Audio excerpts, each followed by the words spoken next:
English એક language તરીકે શીખવા જોઈએ 3 બાબતો. પહેલી, ઈચ્છા યા કારણ. સેકન્ડ, સમય, થોડો સમય આપવો પડે. અને ત્રીજું, according to me, is grammar. જો ગ્રામરની હોય ને થોડીક જાણકારી, તો કઈ દિશામાં જવું છે ને એ આપણે નક્કી કરી શકીએ. મીન્સ સાચી દિશા પકડવાથી મંજિલ મળે.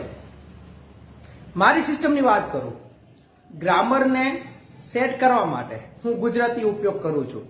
I want to say again, માતૃભાષા ગુજરાતીનો કરો ઉપયોગ, થોડો કરો માનસિક યોગ. Gujarati two English, English two Gujarati કરી શકશો સેટ. વાક્ય બનાવતા શીખો, પછી વિચારતા શીખો, અને ધેન યુ કેન સ્પીક. ગુજરાતીનો છેડો, અંગ્રેજીનું બીજું સ્થાન. જો કરી દીધું ને set, English will be easy. Thank you. ચાલો મળીએ.